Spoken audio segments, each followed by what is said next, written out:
So guys, क्या आप non technical graduates हैं या आपने बीए बीएससी कर रखा है या बीबीए कर रखा है?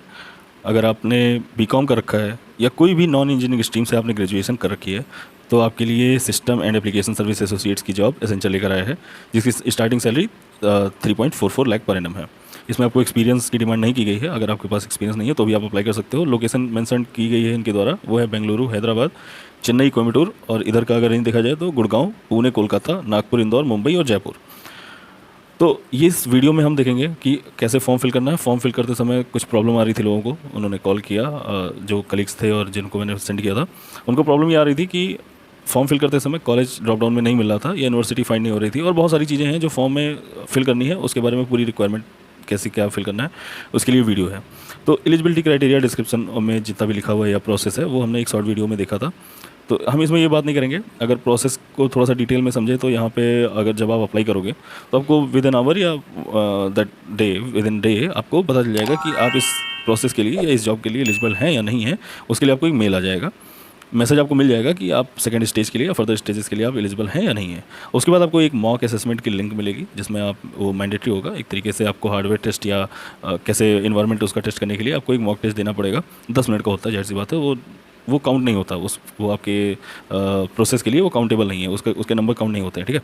तो मॉक असेसमेंट होता है। मॉक असेसमेंट पूरी तरीके से आपको टेस्ट करने के लिए कि आपको जो रियल एग्जाम देना है उसके लिए आपका कंप्यूटर या जो भी आप जिस पे देने वाले हो, लैपटॉप, कंप्यूटर, पीसी, जो भी, वो कितना कंफर्टेबल है और आप थोड़ा कंफर्ट हो जाए, इसके लिए मॉक टेस्ट होगा। उसके बाद असेसमेंट होता है, वो होता है कॉग्निटिव असेसमेंट होता है। इसमें 50 मिनट का समय मिलता है, जिसमें आपको कंप्लीट करना रहता है पूरा असेसमेंट, जिसमें कॉग्निटिव असेसमेंट में 50 क्वेश्चन होते हैं। English ability, critical thinking, abstract reasoning, normal questions जो हर एग्ज़ाम में आपकी अवेयरनेस चेक करने के लिए देखा जाता है। आपकी थोड़ा सा कॉग्निटिव असेसमेंट होता है लगभग सारे एग्ज़ाम में, अब तो कर दिया गया है, जिसमें इंग्लिश आपकी चेक की जाती है, नॉलेज, क्रिटिकल थिंकिंग कि आप किस लेवल के, मतलब किस आईक्यू चेक करने के लिए एक तरीके से समझ लीजिए ये होता है। रीजनिंग के क्वेश्चन होते हैं। और दूसरा असेसमेंट होता है वो कॉग्निटिव टेक्निकल असेसमेंट। फिर इसमें होता है cognitive assessment is mandatory and will be elimination round, पहला होता है, और उसके बाद ये एलिमिनेशन राउंड ये भी होगा। Technical assessment non elimination round होता है। अगर आप टेक्निकल असेसमेंट देते हो तो उसके अकॉर्डिंग आपकी जॉब रोल डिसाइड होती है, ठीक है।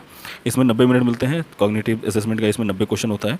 English ability, critical thinking and so on, ये आप देख सकते हो। फिर कम्युनिकेशन असेसमेंट भी आपका होता है। इसमें सेंटेंस मैस्ट्री होती है, वोकेबलरी होती है, फ्लुएंसी और प्रोनाउंसिएशन, ओके। अब यहाँ पे हम जो मेन वीडियो का मकसद है उस पर आते हैं। तो अप्लाई नाउ पे क्लिक करने के बाद जब ये ओपन होगा, यहाँ पे आपको क्लिक करना है I don't have an account, okay. यहाँ पे मैंने क्लिक किया I don't have an account, ठीक है। ये मैं फ़ोन में रिकॉर्ड कर रहा हूँ, अगर कुछ प्रॉब्लम होती है तो कमेंट कर देना, ठीक है। यहाँ पे देखो सबसे नीचे आया ऑप्शन नेक्स्ट का, ठीक है। ये नेक्स्ट पे क्लिक किया हमने, थोड़ा सा लोड होगा ये। एक्चुअली ये जो पेज है इसमें दिखाता है कि क्या, कैसे आपको फ़ोटो वगैरह कैसे अपलोड करनी है। तो यहाँ पे ये ऑटो सेलेक्टेड है जॉब रोल जो है system and application service associates का। अगर आप फिर से जॉब डिस्क्रिप्शन देखना चाहते हो इस पर क्लिक करोगे तो ये आपको पूरा दिखा देगा कि क्या क्या आपका काम रहेगा, क्या जॉब जेडी है पूरा एक तरीके से, ठीक है। क्लोज कर देना। यहाँ पे जो पहला पॉइंट है source details, how did you find out about this job, ठीक है। यहाँ पे आपके पास एक तरीके से ऑप्शन है कि आप चाहो तो आप रेफरल यूज़ कर सकते हो, जॉब बोर्ड के लिए भी सिलेक्शन दे सकते हो। जॉब बोर्ड दोगे तो यहाँ पे ऑप्शंस ओपन हो जाएंगे कि नौकरी से आपने ये जॉब देखी या मॉन्स्टर से देखी, साइन से या लिंक्डइन, ये सारे जॉब पोर्टल से यहाँ कहाँ से आपने ये रेफरल पाया है, ये जॉब के बारे में कहाँ से सुना, ठीक है। लोगों ने जो रेफरल के लिए डिमांड की थी, तो रेफरल अगर आपको चाहिए थोड़ा सा हेल्प मिलती है ना, तो एसेंचर एम्प्लॉय रेफरल, ठीक है। यहाँ पर आप क्लिक करोगे तो यहाँ ईमेल आईडी मांगेगा। मैं ईमेल आईडी अभी वीडियो में नहीं डाल सकता, एसेंचर का ईमेल आईडी है मेरा। आप एक बार कमेंट करोगे तो मैं आपको पर्सनली एक तरीके से, आप चाहो तो इंस्टाग्राम पे पिंग कर सकते हो, या यहीं आप अगर अपने ईमेल ड्रॉप करोगे तो मैं ईमेल पे आपको रेफरल वाली लिंक भेज दूंगा, ठीक है। रेफरल लिंक से आप अप्लाई कर सकते हो। उसमें थोड़ा सा आपको अलग तरीके से ट्रीटमेंट होती है, वो जो रेफरल के लिए होता है वो होता है, ठीक है। सो यहाँ पे ईमेल आईडी पड़ेगी। जब आप एसेंचर एम्प्लॉय रेफरल चूज़ करोगे तो यहाँ पे ईमेल आईडी पड़ेगी, ओके। फर्स्ट नेम अपना चूज़ करना जैसा कि आपके पैन कार्ड में लिखा है, एग्जैक्टली वैसे लिखना। मिडिल नेम और लास्ट नेम, मिडिल नेम नहीं है तो लास्ट नेम, जो भी स्टार लगा ना, जो स्टार लगे हैं उनको फिल करना कंपलसरी है। फिर आते हैं जो मेन प्रॉब्लम सबको आ रही है, ये यूनिवर्सिटी रजिस्ट्रेशन नंबर क्या है। सो यूनिवर्सिटी रजिस्ट्रेशन नंबर कुछ नहीं है, आपका रोल नंबर है। जैसे कि अगर आपने बीटेक कर रखा है, बीटेक वाले अप्लाई नहीं करेंगे इसमें, माफ़ कीजिएगा, बीए बीएससी या बीकॉम आपने कोई भी ग्रेजुएशन कर रखा है जो 2021 के बाद कर रखा है वो डालना है यहाँ पे, ठीक है। जैसे आपने अगर एमए कर रखा है 2021 के बाद आपने एमए कर रखा है तो यहाँ एमए का रजिस्ट्रेशन नंबर डाल देना। बीए कर रखा है या बीएससी कर रखा है तो यहाँ पे 2021 के बाद से लगा के अभी तक 24 तक अगर आपने कर रखा है या परसुइंग हो तो भी जो यूनिवर्सिटी का रजिस्ट्रेशन नंबर है वो यहाँ पे डालना। ये बाद में डॉक्यूमेंट वेरिफिकेशन में आता है तो ध्यान से डालना। ईमेल आईडी अपनी पर्सनल ईमेल आईडी डालना, ठीक है। उसके बाद यहाँ पे फ़ोन नंबर, अपना फ़ोन नंबर डाल देना।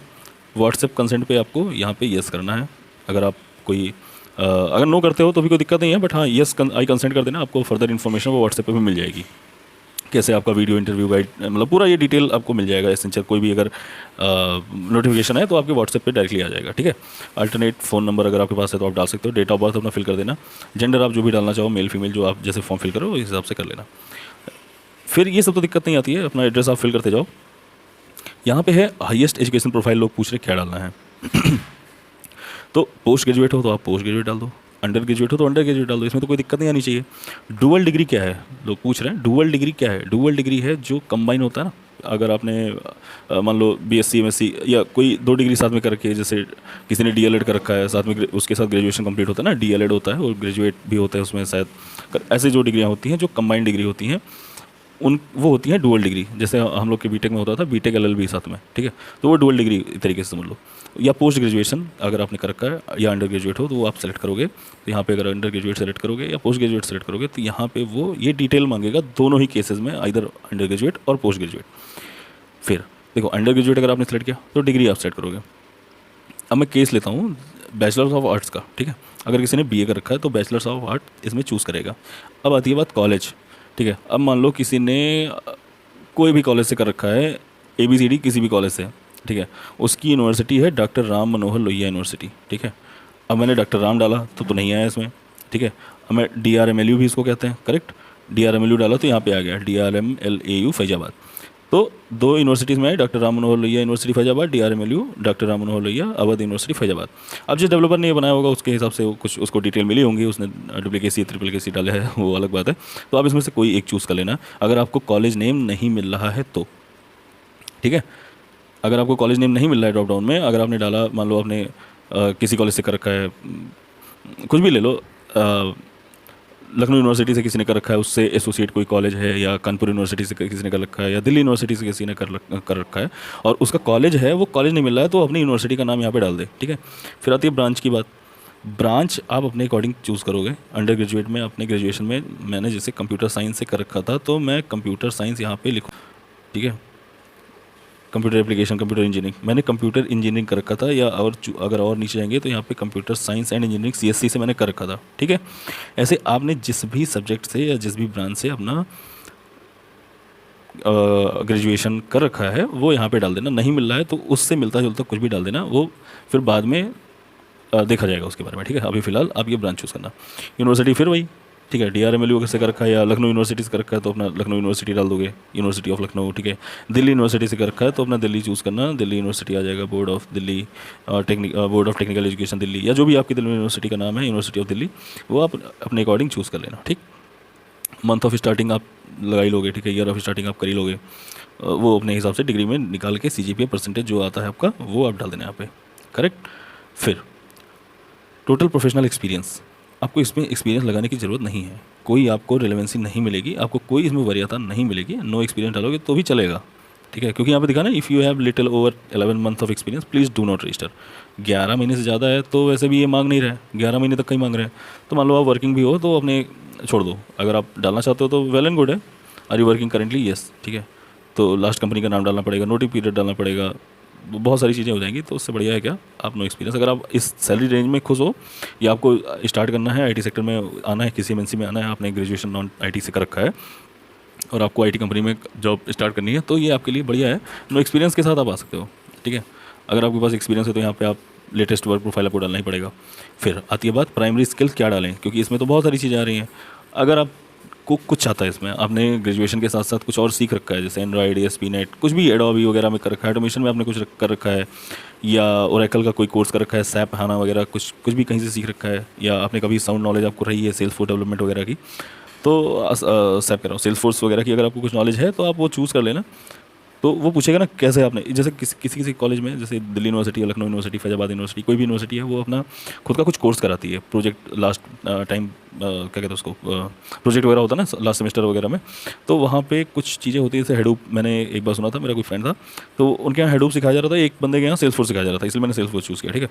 तो सेल्स फोर्स सिखाया जा रहा था, तो मैंने उसको बोला था कि प्राइमरी स्किल में अपना बोल देना कि कॉलेज प्रोजेक्ट और ट्रेनिंग में सिखाया गया, ठीक है। कॉलेज प्रोजेक्ट एंड जॉब, अगर आपने कुछ स्टार्टअप ज्वाइन कर लिया था अपने कोर्स टाइम पे, तो डाल सकते हैं, या कॉलेज प्रोजेक्ट एंड ट्रेनिंग डाल देना। सेकेंडरी स्किल अगर आपके पास है देन वेल एंड गुड है, अगर आप डालना चाहो डाल सकते हो, या नहीं भी डालोगे तो चलेगा, स्किप कर सकते हो। ओके, इसको भी स्किप किया जा सकता है, यहाँ पे भी स्किप कर देना, कोई दिक्कत नहीं। अगर आप नहीं है, आप नहीं डालना चाहते, उससे कोई फ़र्क ज़्यादा पड़ेगा नहीं। थोड़ा इंटरव्यू में ऐसा होगा ना कि वो पूछेंगे, तो आपको थोड़ा सा जॉब रोल में प्रेफरेंस मिल जाएगी, ठीक है। कोई सर्टिफिकेट है आपके पास, तो सर्टिफिकेट यहाँ पे ऐड कर देना। इतने सारे सर्टिफिकेट्स के ऑप्शन है आपके पास, अगर कोई सर्टिफिकेट मैचिंग है तो आप ये कर देना। बहुत लोगों के पास हो सकता है टेस्टिंग से जुड़े अगर होंगे, तो उनके पास एक यहाँ पे है, सर्च करना मिल जाएगा, ऑटोमेशन टेस्टिंग वगैरह के लिए जो होता है, मुझे इतना अभी पता नहीं है फिलहाल। इस ये सेलेनियम, सर्टिफाइड सेलेनियम प्रोफेशनल्स, अगर आपने सेलेनियम वगैरह कहीं बाहर से सीख रखा है तो, या ये देखो ना, ये है ISTQB फाउंडेशन, ठीक है। तो ये टेस्टिंग टूल्स के लिए जो QA इंजीनियर्स होते हैं उनके लिए फाउंडेशन लेवल सर्टिफिकेट है, अगर आपके पास है तो ये अप्लाई कर सकते हो, अदरवाइज स्किप कर देना, चलेगा। लैंग्वेज सर्टिफिकेट अगर आपके पास है, जैसे किसी ने दिल्ली यूनिवर्सिटी से जर्मन में कर रखा है ग्रेजुएशन उस लैंग्वेज में, ठीक है, तो येस करेगा, और उसके बाद फॉरेन लैंग्वेज यहाँ पे चूज़ कर लेगा। मान लो किसी ने जर्मन में कर रखा है तो जर्मन चूज़ कर लेगा, ठीक है। नहीं कर रखा है कोई बात नहीं, नॉट एप्लीकेबल डालोगे, और फिर पूछेगा have you done any course in foreign language, no कर देना, नॉट एप्लीकेबल। या अगर आपने कर रखा है BA करते समय आपने फ्रेंच लिया, जर्मन लिया, जैपनीज़, ये क्या लिखा है, मैंड्रियन, स्पेनिश, चाइनीज़, इटालियन, पुर्तगीज़, कोई भी, तो नॉट एप्लीकेबल डाल दो अगर नहीं किया है, ठीक है। अदरवाइज यहाँ पे भी आप इसको भी स्किप कर देना, सेकंड प्रेफरेंस, ओके। अब बात आती है लोकेशन की। तो यहाँ पे 3 लोकेशन आपके पास ऑप्शन में है, तो 3 लोकेशन आप इन मेंशन्ड लोकेशन से आप चूज़ कर लेना, ठीक है। अगर आपको चूज़ करना है, आप यूपी साइड के या इधर इस साइड के हो, तो आप अपने हिसाब से आपको जहाँ भी जो भी आपको सूटेबल लगता है आप चूज़ कर लेना। हैदराबाद, इंदौर, जयपुर, कोलकाता, ये तो ड्रॉप डाउन में है, तो सिंपल सी बात है, 3 लोकेशन है, 3 लोकेशन में कुछ भी आप चूज़ कर लेना, ठीक है। यहाँ पे आपको क्या करना है, did you complete your relevant degree, तो हाँ ठीक है, अगर आप परसुइंग हो, आपका BA भी चल रहा है, आपका ग्रेजुएशन अभी चल रहा है, तो आप डाल सकते हो currently pursuing my education degree, ठीक है। या आपने कंप्लीट कर दिया तो लास्ट वाला yes completed with in stipulated time frame, ठीक है। तो ये आप अपने हिसाब से सेलेक्ट करें ना, कैसा आप परसुइंग हो या नहीं। बैकलॉग ये कंसीडर नहीं करते तो नो कर देना, बैकलॉग अगर नहीं होगा तो। एसेंचर में आपने कभी काम किया है, नहीं किया है, ओके, नो करना है। और यहाँ पे भी आपको नो ही करना है। अगर आप 3 महीने के अंतराल में आपने एसेंचर में कोई भी इंटरव्यू नहीं दिया है तो उसके लिए पूछ रहा है, तो नो कर देना। नेशनैलिटी अगर आप इंडियन हो तो इंडियन चूज़ करो। नॉन इंडियन के लिए मैं बता देता हूँ, नेपाल और भूटान एलिजिबल होते हैं इंडिया में काम करने के लिए, ठीक है। वर्क परमिट होता है उनका विदाउट वीज़ा, तो वो नॉन इंडियन चूज़ करेंगे तो यहाँ पे ड्रॉप डाउन आ जाएगा कि अपनी कंट्री का नाम चूज़ करो, उस हिसाब से देखो अभी अगर मैं नेपाल चूज़ करता हूँ, हमारे नियर बाई है ना नेपाल, अगर मैं चूज़ करता हूँ तो do you have valid work permit, तो यहाँ पे डाल दो यस, ओके। बट इसको डालने के बाद ना नेपाली कैंडिडेट अगर कोई वीडियो देख रहा है कोई नेपाली भूटान से, तो वो थोड़ा सा ध्यान रखें, यहाँ पे गवर्नमेंट ID टाइप में पैन कार्ड मांगता है, ओनली पैन कार्ड मांगता है, कुछ और मांगता है तो we can consider, but PAN card मांगता है। अगर आपके पास पैन कार्ड है तो ही आप अप्लाई करना, क्योंकि आगे फिर आपसे पैन कार्ड मांगेगा और आपके पास नहीं होगा तो वहाँ पे दिक्कत होगी। हाँ, मैं यहाँ पे नोट डाउन कर लो कि एसेंचर में अप्लाई करने या किसी भी MNC में आप काम करोगे तो आपको पैन कार्ड होना चाहिए, मैंडेटरी है, ठीक है। तो यहाँ पे आप अगर इंडियन कैंडिडेट हो तो अपने हिसाब से ये क्या किया मैंने, ठीक है, ये नेशनलिटी आप इंडियन चूज़ करो, कुछ भी आपको करने की जरूरत नहीं है। Have you completed your final year, okay. अगर आपने फाइनल ईयर पूरा कंप्लीट है, आपने 2021 में पूरा कर लिया है, 2023 में पूरा कर लिया है, तो यस कर देना। अगर नहीं किया है, ठीक है, तो नो कर देना। और एक टेंटेटिव डेट पूछेगा कि कब तक, क्या सोच रहे हो कि कब तक कंप्लीट हो जाएगा, कुछ इन्फॉर्मेशन है तो उस हिसाब से भर देना कि जून में ख़त्म होने वाला है, जुलाई चल ही रहा है साला, तो नो कर, यहाँ पे कंप्लीटेड है तो यस कर देना, ठीक है। एक रेज्यूमे अपना बनाना और रेज्यूमे यहाँ पे अपलोड कर देना, और फोटोग्राफ अपना लगा के पैन कार्ड डालना, पैन कार्ड अटैच कर देना, और यहाँ पे सारे जैसा आपको, जैसी आपकी मर्जी, ठीक है। अगर डिसेबिलिटी है आपके तो आप यस कर देना, अगर आप डिस्क्लोज नहीं करना चाहते तो पहला ऑप्शन, अगर नो करना है तो नो कर देना। उसके बाद यस कर देना सब में, ठीक है, yes I agree, yes I agree, पढ़ लेना फिर करना, ठीक है। सारी चीज़ें पढ़ लेना कि क्या किस बात पे एग्री करा रहे हैं वो तुमसे, बट सारी चीज़ें एग्री करने के बाद ही ये सबमिट होगा, ठीक है। और मोर इन्फॉर्मेशन के लिए ये सारी लिंक दी हुई हैं, इन पे आप क्लिक करके हायरिंग एंड रिक्रूटमेंट का स्टेटमेंट क्या है, जो भी सारी पॉलिसीज़ इनके पढ़ के आप यहाँ पे सबमिट कर देना। फॉर्म सबमिट हो जाएगा, उसके कुछ देर बाद आपको पता चल जाएगा कि आपको आगे प्रोसेस करना है या नहीं करना है, या उसके बारे में पूरी इन्फॉर्मेशन मिल जाएगी। ठीक है, तो मुझे कमेंट सेक्शन में बताना कि अगर कोई दिक्कत आ रहा है। बाकी चैनल को सब्सक्राइब करके रखो, और भी वीडियोस बन रही हैं और अपलोड हो जाएंगी कॉन्टीन्यूअस। अगर आप जानना चाहते हो कि कैसे हम एसेंचर में आगे इसका इंटरव्यू कैसे क्रैक करें या क्या क्वेश्चन पूछे जाते हैं, तो कमेंट कर देना। वीडियो उसके लिए एक शॉर्ट वीडियो बना दी जाएगी, या एक कंटेंट जो हम लोग के पास इंटरनली है वो शेयर कर देंगे। अगर पूछना पड़ेगा थोड़ा अंदर कि हम लोग शेयर कर सकते नहीं कर सकते, तो मैं उसको भी शेयर करने की कोशिश करूँगा, या उसको शॉर्ट में की पॉइंट्स आपको बता दूंगा। ठीक है, तो सब्सक्राइब कर लेना, वीडियो को लाइक करना अगर ठीक ठाक है, वीडियो सही लगी तो। बाकी मिलते हैं फिर नेक्स्ट वीडियो में। Bye bye.